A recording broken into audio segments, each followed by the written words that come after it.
We could follow the Nile as it made a large U-bend to the west, or go the more direct route with the railway line. On my Michelin map, a dirt road followed the railway.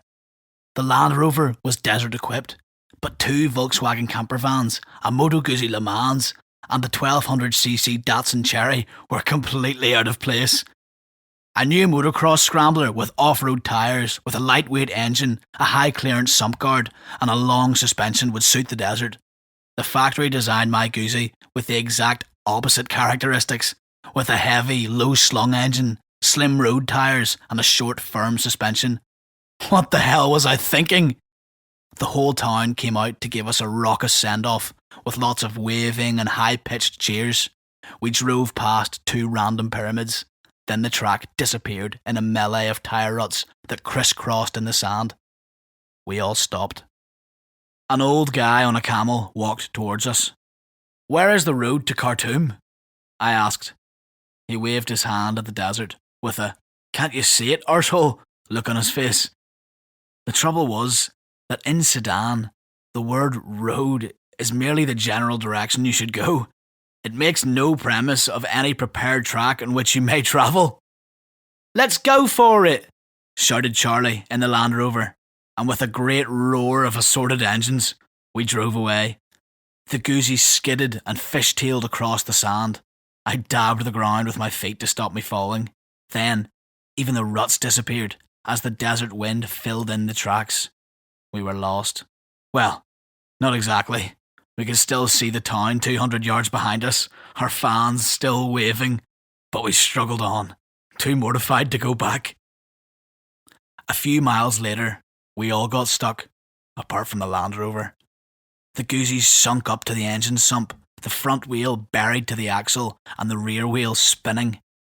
As we set up camp, I knew the smart money was on going back and waiting for the train. We had all failed the first test miserably.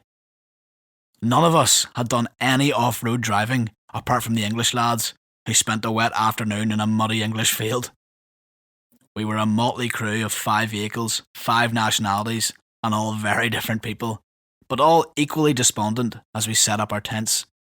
Lambs to the slaughter, I thought to myself.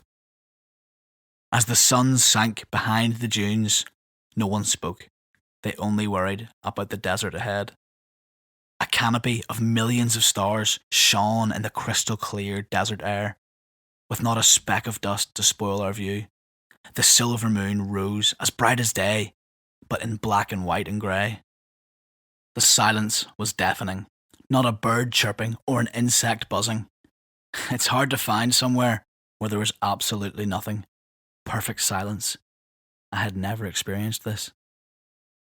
I popped 2 painkillers. My back was still aching after injuring it on the boat when I hit the island. "Did anyone let their tyres down?" Charlie asked. "You need to let your tyres down to 15 psi to drive in sand." The most basic lesson in desert driving, but I didn't know. "What difference does that make?" "It increases the contact area and stops the wheel sinking." "Okay, I'll see if it helps tomorrow." I'd decided I would drive 500 miles across the Sahara Desert on an Italian cafe racer. I was 21 years old and thought I was invincible. I'd had no thought of what I would do if I broke my leg or smashed the bike, with no motorcycle or medical insurance, and miles from any medical facilities. But young men use their balls as brains for risk and adventure. Generals knew this when they ordered them over the top and into near certain death. Pride and honour drove kamikaze pilots to eternity, and suicide bombers believe they'll go to heaven with 72 virgins. But ask a middle-aged man to do that, and he will refuse. He knows that one virgin is of little use when your cock lands 100 yards away from your testicles. But I lay thinking about the day ahead, and that night I hardly slept. I felt as though tomorrow I would fight the school bully. A fight I wouldn't win. But I was young, dumb, and male. I had to go for it.